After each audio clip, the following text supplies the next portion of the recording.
Segunda carta aos Coríntios, capítulo 9, verso 6.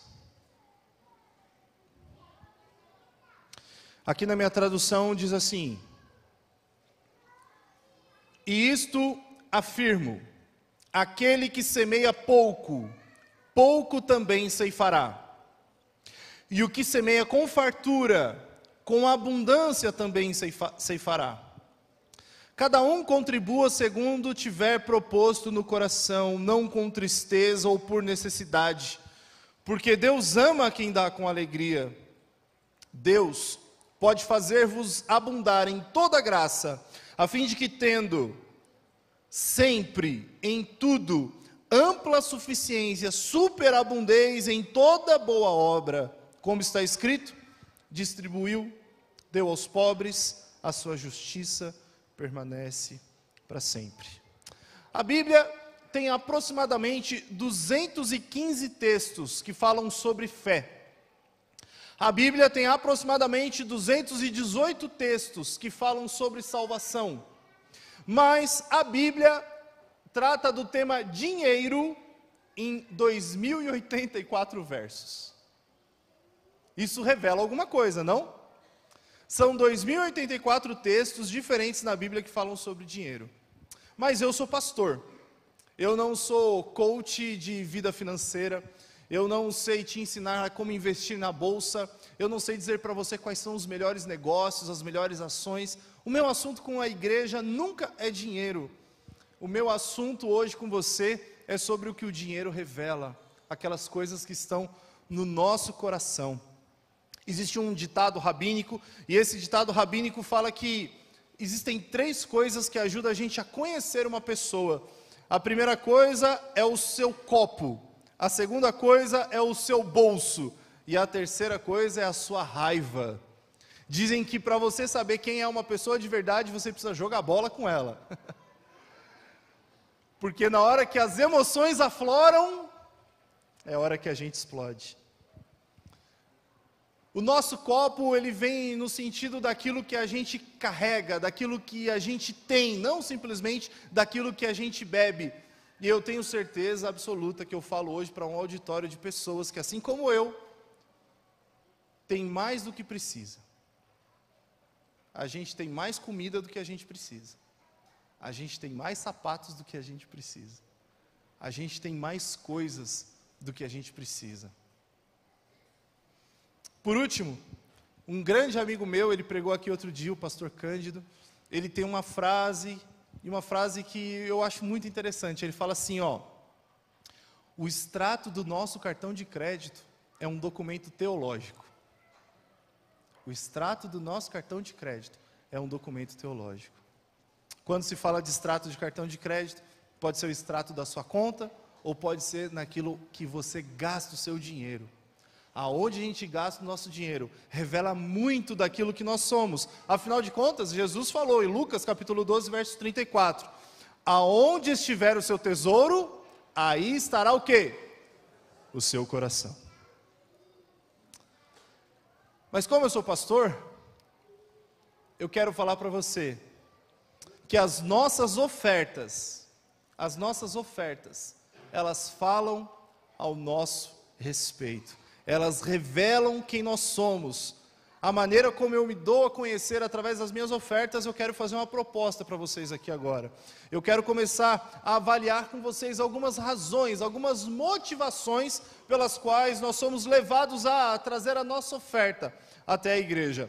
A primeira razão, a primeira mentalidade que eu quero conversar com você é a mentalidade do investimento. Tem gente que encara a oferta como investimento. A ideia do investimento ocupa a mente de muita gente. E as pessoas pensam assim, aquilo que eu semeio, como eu acabei de ler para vocês em Coríntios, quem semeia muito, colhe muito. Então, se eu oferto muito, será que eu vou receber muito também? A ideia do investimento é mais ou menos assim. Eu vou investir em algo que vai me trazer retorno e que vai me trazer o maior retorno no menor tempo possível. Não é isso? O maior retorno no menor tempo possível. E aí a gente vai nessa operação de investimento de ofertas e a gente vai pensando assim, ó, é o custo, é o benefício, é o lucro e é a perda. Será que a nossa oferta se enquadra dentro desse contexto? A mentalidade de investimento revela quão egoístas nós somos. É tudo para mim. É tudo do jeito que eu quero. É tudo da maneira que eu quero. É tudo no tempo que eu quero. Senhor, eu estou botando dinheiro aqui. Então o Senhor, por favor, bota dinheiro aqui de volta. Quando a gente fala de investimento, a gente pode até colocar a questão do casamento. Tem gente que casa para ser feliz. A gente casa para investir em alguém. E quando a gente investe no casamento, aí a gente tem mais chance de ser feliz dentro do nosso matrimônio também. Eu vou calculando aquilo que eu dou, aquilo que o outro me dá, e nesse negócio a gente vê aonde chega, se vai para algum lugar. A mentalidade do investimento, eu não sei como você pensa, mas eu não encaro como sendo algo útil no que diz respeito à nossa oferta. Oferta não é investimento. Outros ofertam com a mentalidade da obrigação. Afinal de contas, Malaquias 3,10 diz: trazei todos os dízimos à casa do tesouro. Eu sou obrigado a trazer. Eu tenho o dever de trazer. E se eu não trouxer, se eu não fizer, eu vou estar descumprindo uma ordem de Deus. Bom, é claro que há uma ordem de Deus. Agora, Jesus ele amplia essa ordem lá em Mateus, no capítulo 23, no verso 23, quando ele fala assim, ó, vocês devem devolver o dízimo até do cheiro verde que está no quintal de vocês. Não negligenciem o mais importante da lei, a justiça, a misericórdia e a fidelidade. E ainda em Mateus, no capítulo 5, 20, ele fala, se a vossa justiça não exceder a dos escribas e a dos fariseus, Jesus, ele coloca a gente quase que numa encruzilhada, e tem gente quando vê isso fala assim, opa, então peraí, se os escribas e os fariseus dão 10, eu tenho que dar 20, eu tenho que dar 30, eu tenho que dar 50, eu tenho que ir além do que eles fazem. Jesus ele não fala de dinheiro, Jesus ele não fala de valores, Jesus ele fala de intenções, de motivações, do porquê eu faço, não o que eu faço, mas por que eu faço, o que está por trás disso daí. O problema daquelas pessoas que ofertam entendendo ser uma obrigação, é que elas entendem, todas as vezes que eu oferto, eu cumpri a minha obrigação, então se eu fiz a minha parte, agora Deus que faça a parte dele. É como se eu virasse para Deus e falasse assim, agora o Senhor está me devendo. Eu cumpri a minha obrigação, eu fiz a minha parte, agora quero ver se o Senhor vai fazer a sua, e aí? Deus nunca está em débito com a gente, Deus nunca é devedor nessa história, até porque, se você ofertou, é porque Ele já fez o quê? Ele já te deu antes, Ele já fez a parte dele antes. Tem gente que doa por causa de um projeto. Eu vou doar por causa de um projeto, porque eu acho que é um projeto ambicioso. Tem gente que não gosta dessa palavra ambição. A ambição ela pode ser levada para um lado negativo, mas ela também pode ser levada para um lado positivo. Eu tenho a ambição de aprender um segundo idioma. Eu tenho a ambição de me desenvolver como pessoa, de ser um homem melhor, de ser um marido melhor, de ser um pai melhor, de ser um filho melhor, de ser um cristão melhor. A ambição como motivação. O problema é que quando a gente resolve doar para um projeto, eu digo para vocês que todo projeto uma hora acaba. E na hora que o projeto acaba, o doador acaba junto com ele. E é o mesmo problema daqueles que doam para uma necessidade. Para uma necessidade. Quando surgir uma necessidade, eu ajudo. Se não tiver necessidade, eu não tenho o que ajudar, eu fico na minha. Então, ou eu vou num projeto, ou eu vou numa necessidade, ou eu vou porque eu sou obrigado, ou eu faço a minha oferta porque é algo externo, não é algo que está dentro de mim. A minha proposta para vocês hoje é para que a nossa oferta seja um ato de adoração, é uma resposta de amor, um ato de adoração, Ofertar como ato de adoração e amor é fazer as coisas com o mesmo coração e com o mesmo sentimento que havia em Cristo Jesus. Ofertar como um ato de adoração é quando o nosso coração está alinhado com o coração de Deus e quando a gente quer que o nosso coração siga a mesma direção que seguiu o coração de Cristo, por exemplo. Vou te dar alguns exemplos aqui. Deus o Pai, Ele tinha alguma necessidade de te criar? Deus, Ele tinha necessidade de criar o mundo? Não, mas mesmo assim Ele criou. Deus, Ele tinha alguma obrigação de criar o mundo? Não, mesmo assim Ele criou. Deus, Ele não tinha nenhuma vantagem em criar o mundo, mesmo assim Ele nos criou. E se Ele não tinha vantagem, necessidade ou obrigação da criação, por que você acha que Ele fez mesmo assim? Porque é dele, porque é o que Ele é. Ele é o Criador, é algo natural, é algo espontâneo, é algo que parte do coração dele para a gente.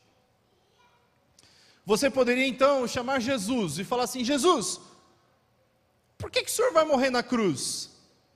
Aí Jesus ia dizer para você: ora, tenta adivinhar, por que você acha que eu vou morrer na cruz? Ah, já sei. Você vai morrer na cruz porque Deus o Pai mandou você morrer na cruz. Não, Deus o Pai não mandou morrer na cruz. Em João, no capítulo 10, no verso 17, está declarando: a minha vida ninguém tira de mim, eu de mim mesmo que a entrego. Eu vou morrer na cruz porque eu quero. Ah, então já sei. O Senhor vai morrer na cruz porque a tua morte na cruz é uma exigência da lei, é uma exigência do diabo para você. Se você não fizer isso, você perde. E o diabo lá manda em mim? E eu lá sou motivado pelo diabo? É claro que não. Ah, então já sei.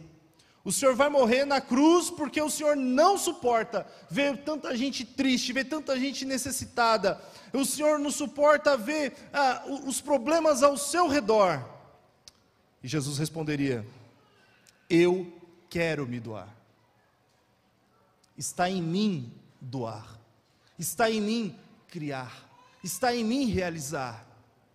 Amor, é por você que eu faço isso. Vou me virar o quadro então.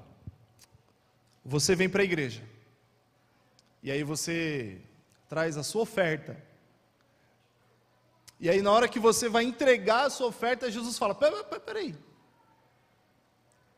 por que você está ofertando? Por que você trouxe isso para a igreja hoje? Qual que é a sua razão? Qual que é a sua motivação? E aí você ia falar assim: eu estou trazendo porque o Senhor mandou, eu sou obediente, o Senhor disse que eu teria que trazer, está escrito na sua palavra, e eu estou trazendo isso daqui. Jesus ia falar assim: você não está entendendo ainda, pode guardar, eu não quero por obrigação. Você ia pensar um pouco, falar: já sei, não Senhor, não, vamos fazer assim, ó. Eu trouxe porque a igreja precisa trocar o telão, a igreja precisa reformar e fazer uma pintura geral, a igreja precisa de novas salas para o ministério infantil, a ASA precisa para distribuir alimentos, os desbravadores precisam para ir para o Campuri, as crianças precisam para fazer a escola cristã de férias, e eu trouxe porque existem necessidades na igreja, é por isso que eu oferto. Deus então diria: precisa não, porque quando as necessidades passarem, o teu ato de adoração, de oferta, vai passar junto, não faz sentido.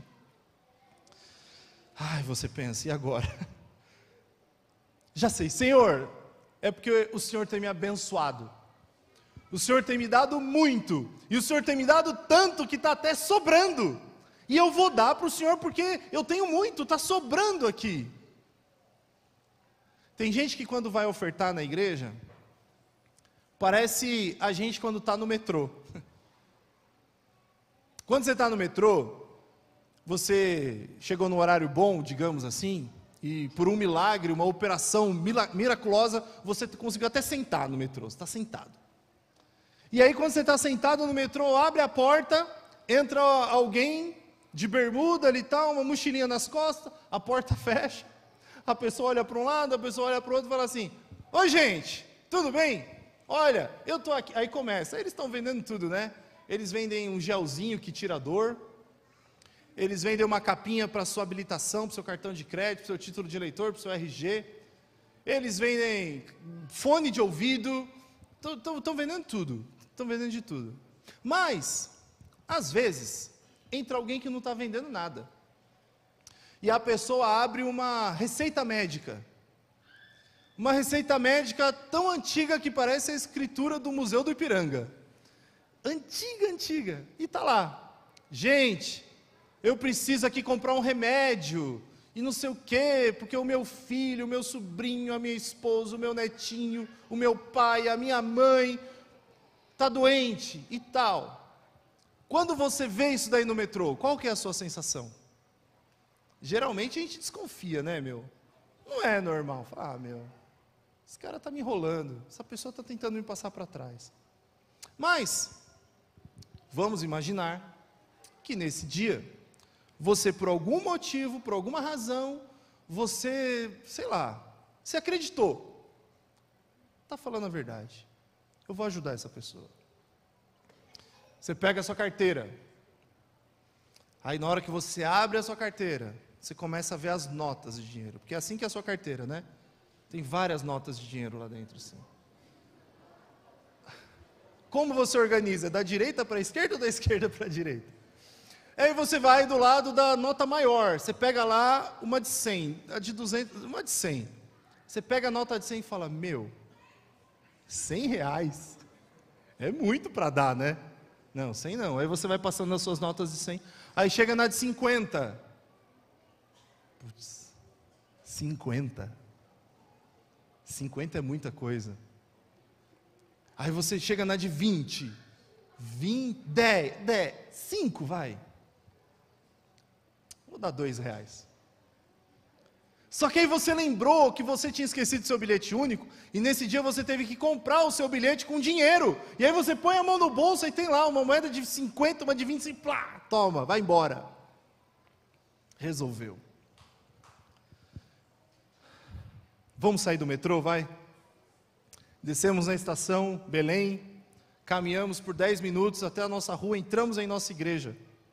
Estamos sentados nos bancos da nossa igreja. E aí começa um vídeo aqui. Provai e vede. Histórias de fé. Pá. Na hora que começa o provai e vede, é como se tivesse fechado a porta do metrô e alguém tirasse uma receita médica. E aí você começa: e agora? O que eu vou fazer? Ah, lá no Peru, não sei o que, deu uma chuva, e alagou, e terremoto no Chile. E aí você vai vendo a história, e você pega a carteira, e você pega 100, fala: 100? 100 é muita coisa. Aí você vai passando, 20. Tem gente que oferta na igreja do mesmo jeito que esmola no metrô. Pode guardar a carteira. Não precisa dar desse jeito. A oferta, ela deve ser algo organizado, programado, planejado, organizado com a família. Quando você recebe o seu salário, você que é fiel no seu dízimo, quando você recebe o seu salário, é assim que você devolve o dízimo? Igual no metrô? Igual no momento da oferta? Como que é para devolver? Você não tem que fazer uma pequena conta, você não tem que olhar lá o seu contra-cheque, você não tem que olhar lá o seu prolabore, você não tem que olhar lá o lucro das suas comissões, você não tem que olhar quanto você recebeu, e aí a partir do montante que você recebeu, você faz uma conta. Você faz uma conta, nem que seja de cabeça, e você fala assim: o meu dízimo é tanto, e aí você entrega aquilo. Só que com a oferta, a gente parece que é dar o troco do pão, o troco do mercado, o que sobrou, ou quando o pastor vem aqui na frente para pedir. A oferta precisa ser planejada, organizada. Quando a gente começar a entender e começarmos a sermos libertos da ideia de que ofertar é uma obrigação da lei, quando nós formos libertos do sentimento de que a gente tem que dar porque existem necessidades ou necessitados, quando nós formos libertos do sentimento de que a gente deve doar aquilo que está sobrando, aquilo que está no canto da nossa carteira ou da nossa conta bancária, quando a gente for liberto do sentimento de que a gente tem que doar, porque a gente está sendo constrangido a doar, porque se eu não doar os desbravadores, porque se eu não doar as crianças, porque se eu não doar a comunidade, quando eu for liberto do espírito de que eu devo doar como um investimento, esperando alguma coisa em troca, Deus vai começar a colocar algo no nosso coração um pouco diferente dessas coisas. Ele vai ajudar a gente a chegar à compreensão de que eu posso e que eu devo doar com uma resposta de amor. É o desejo de doar. Afinal de contas, o que a Bíblia fala para a gente no verso 7 do capítulo 9 de 2 Coríntios é que Deus ama quem dá com alegria. Alegria. Senhor, obrigado pelo que o Senhor fez por mim. Senhor, obrigado porque o Senhor cuida de mim.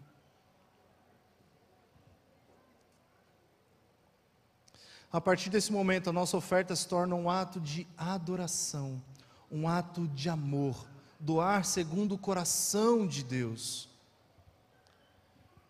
Lá no livro de Gênesis, no capítulo 4, a gente vê uma história interessante. Eu vou ler apenas 2 versos dessa história com você.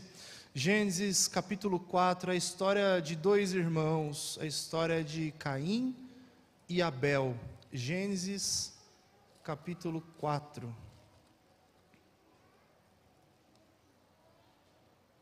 A gente vai ler o verso 4 e o comecinho do verso 5. Gênesis capítulo 4, verso 4 diz assim, ó. Abel, por sua vez, trouxe das primícias do seu rebanho e da gordura deste. Agradou-se o Senhor, presta atenção nessa parte, agradou-se o Senhor de Abel e de sua oferta, ao passo que de Caim e de sua oferta não se agradou. Eu sempre ouvi, quando conto a história de Caim e Abel, que o problema era a oferta de Caim, e que o lado certo da história era a oferta de Abel. Deus se agrada ou se desagrada da oferta também, como diz aqui. Só que a oferta nada mais revela o coração do ofertante. Porque o que a Bíblia está ensinando para a gente aqui é que Deus se agradou de Abel e Deus se desagradou de Caim. O grande ponto aqui não é a oferta em si, o grande ponto aqui é o coração do ofertante, é a motivação do ofertante. A oferta de Caim revela o coração de alguém rebelde, de alguém altivo, de alguém que se considera maior, superior àquele a quem ele está disposto a ofertar. Já o coração de Abel é o coração de alguém submisso, é o coração de alguém consciente do que faz, alguém que sabe o que está fazendo, que sabe o que está realizando, e que está fazendo com o coração. Não é para que os outros vejam, não é para que os outros saibam, não é para que as pessoas o admirem, mas é uma resposta de amor. Deixa eu te contar uma história. Alguns anos atrás, eu fui pastor auxiliar de uma igreja lá em Brasília, na cidade satélite de Sobradinho. E essa história aconteceu nessa igreja. Essa história aconteceu quando eu ainda nem era o pastor lá, mas eu acompanhei o desdobramento dessa história. Hoje eu vou contar uma parte dessa história, outro dia eu conto a segunda parte dela. A primeira parte dessa história é a seguinte: aquela igreja estava em construção. Vocês se lembram quando vocês estavam construindo aqui a igreja de vocês? A nossa igreja estava em construção. É um perrengue construir igreja, né, gente? É difícil. Aquela igreja era uma igreja muito grande, muito grande. Você olhava de fora quando passava na rua. Quando eu fui conhecer a igreja, ela ainda estava em fase de construção. Eu brinquei com um pastor, que era o pastor titular da igreja, e eu falei para ele, eu nunca imaginei que um dia eu seria pastor de um shopping center. Era muito grande a fachada da igreja.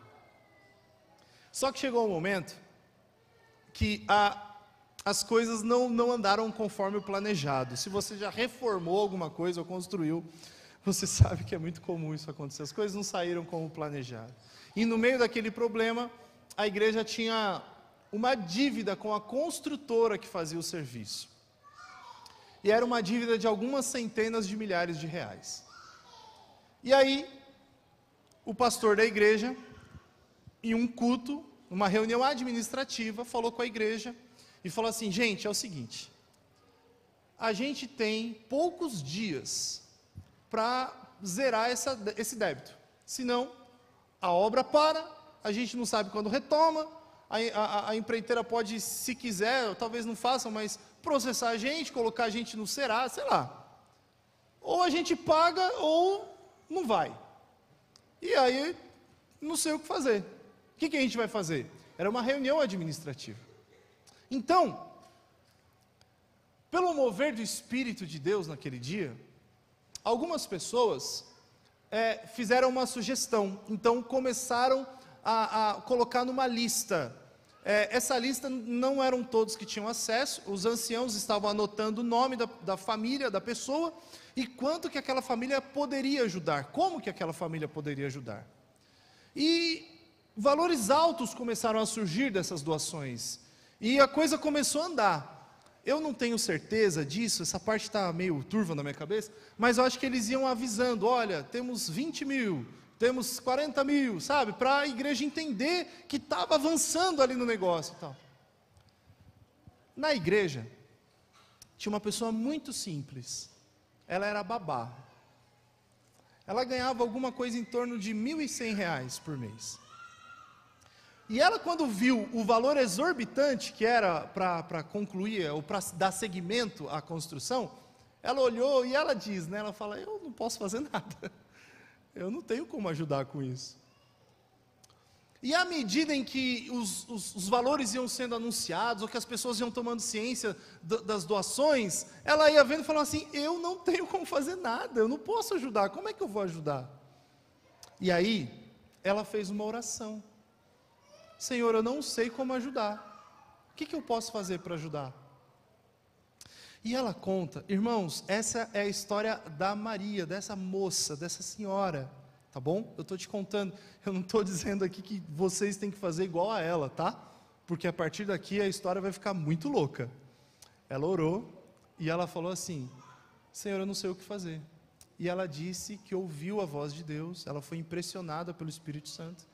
E o que Deus falou com ela naquele momento era assim: dá o teu salário. Ela falou: eu acho que eu preciso almoçar, estou delirando, não tem como fazer isso. E ela ficou quieta, e as coisas continuaram acontecendo, isso assim, em questão de alguns minutos. E o pastor, ele é meu amigo, e ele me falou assim: Fábio, eu não sei porque eu falei isso naquele dia, mas eu sei que eu peguei o microfone, falei, coloquei o microfone de volta, e na hora que eu coloquei o microfone de volta, eu falei: por que eu falei o que eu falei? Ele pegou o microfone e falou assim: irmãos, obrigado pela ajuda que vocês estão dando, mas eu acho que ainda está faltando a oferta da viúva, aquela que deu tudo que tinha. E colocou o microfone e foi para lá. A Maria ouviu, e é como se Deus falasse assim: é a tua mesmo, é com você que ele está falando, eu estou mandando um recado. Amigos, a Maria ganhava R$1.100. Ela fez uma conta do salário dela. Se ela ganha 1.100, qual que é o dízimo dela? R$110, certo? 1.100 menos 110 dá quanto? É esse valor aí que vocês estão dizendo. E ela escreveu esse valor, 1.100 menos 110. Ela foi lá e colocou Maria, e escreveu o valor. Ela doou tudo que ela tinha. Deixa eu te falar da Maria. A Maria era uma mãe solteira, ela não era uma viúva, ela era uma mãe solteira. A Maria morava em um quarto e cozinha, ela, a sua filha e a sua irmã, que estava desempregada. Na geladeira da casa da Maria, tinham 2 contas de luz presas com ímã, porque ainda não tinham sido pagas, e elas estavam no 3º mês. O botijão, é botijão ou é bujão que fala? O botijão de gás estava deitado. Você já deitou o botijão de gás na sua casa alguma vez? A gente faz isso quando? Estava deitado. Ela deu tudo que ela tinha. Queridos irmãos, nessa mesma semana, a irmã dela, que estava desempregada, foi convidada para participar de uma entrevista de emprego. Ela foi contratada na entrevista. Na entrevista, ela tinha mencionado que ela estava há alguns meses desempregada. E a pessoa que fez a entrevista falou assim: escuta, você está tanto tempo assim sem salário? Ela falou: estou. Como é que você vai fazer para vir trabalhar? Vou fazer o seguinte, eu vou te adiantar o vale e vou te adiantar uma parte do seu salário. Já aconteceu isso com alguém aqui? Nessa semana, o pequeno grupo da Maria se reuniu e eles fizeram um sorteio para abençoar alguém do pequeno grupo, e a sorteada foi a Maria. O pequeno grupo foi ao mercado, o pequeno grupo fez uma compra para um mês, de tudo que precisa numa casa, até produto de limpeza, mistura, frutas, verduras, fizeram uma compra gigantesca, sem avisar para Maria. No final, numa noite, eles tocaram a campainha e falaram: Maria, um presente do nosso pequeno grupo para você. Quando eles entraram, ajudaram ela a descarregar as coisas na casa dela, ela contou o que ela tinha feito, a questão da oferta que ela tinha dado. Com o dinheiro que a irmã da Maria recebeu, ela pagou as contas de luz que estavam atrasadas. E a Maria contou para a gente que o botijão de gás na casa dela ficou deitado por 2 meses. Essa é a história da Maria. Essa história tem desdobramentos. Eu vou contar para vocês em outro sermão. Mas dessa história da Maria, eu aprendi uma lição muito valiosa para a minha vida. A lição que eu aprendi é que eu, como um cristão, como um filho de Deus e como um servo de Deus, eu não preciso de dinheiro para viver. Eu só preciso de Deus. Porque o povo de Israel não tinha mercado no deserto. O povo de Israel não tinha shopping no deserto. O povo de Israel não tinha outlet no deserto. Não tinha horta, feira, sacolão, não tinha nada disso. Mas a Bíblia fala que enquanto eles estiveram no deserto, nem as sandálias que eles usavam nos pés se desgastavam. Ofertar é um ato de amor, é um ato de adoração, é um ato de confiança. Confiança de que aquele que começou a boa obra em nós há de completá-la até o grande dia da volta de Cristo Jesus. A gente não está sozinho, a gente não depende das coisas que a gente enxerga ao nosso redor. Qual que é a minha sugestão como pastor? Converse com a sua esposa, converse com o seu marido, converse com os seus filhos, converse com os seus pais, façam uma reunião de família, converse com a família de vocês e definam: na nossa casa a gente vai devolver o dízimo e a gente vai entregar a nossa oferta, e a nossa oferta vai ser, define, e seja fiel no que você definir.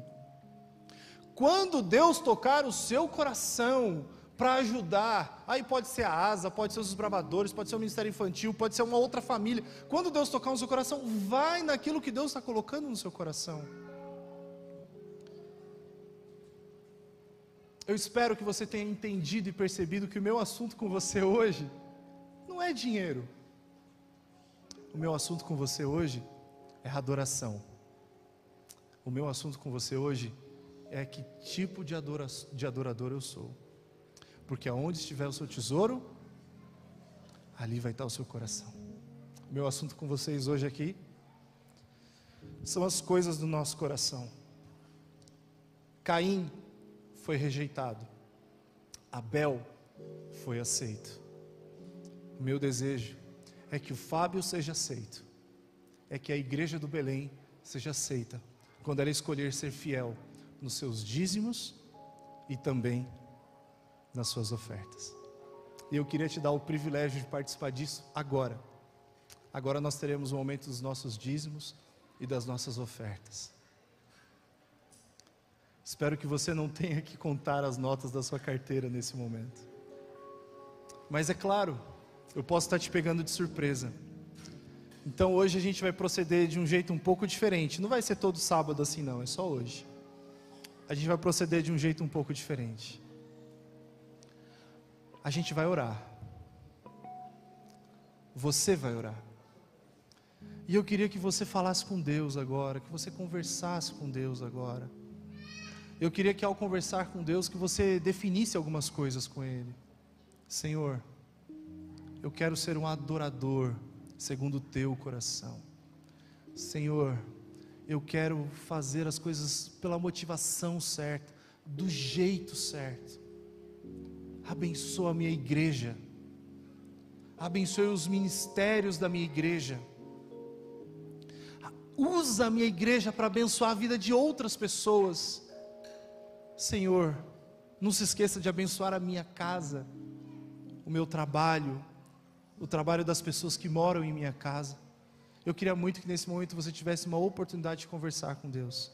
Então vamos fazer assim, eu vou começar a orar, e na minha oração, eu vou abrir espaço para que você fale com Deus. Eu vou abrir o caminho para você. Feche os olhos, vamos falar com Deus. Querido Pai, louvamos o Seu nome agradecidos, reconhecendo a Sua bondade e a Sua misericórdia. Estamos reunidos aqui neste sábado, nessa igreja, e fomos trazidos até aqui pelo Senhor. Bom Deus, às vezes nós somos cegados por aquilo que está ao nosso redor. Enxergamos tantas coisas que esquecemos de ver aquilo que é essencial para a nossa vida, que é o Senhor. Nos reunimos aqui para aprender um pouco mais sobre como adorar ao Senhor. Então, bom Deus, ajuda-nos a ter a motivação correta. Aceita-nos como adoradores e escuta a oração dos Teus filhos, é o que eu te peço.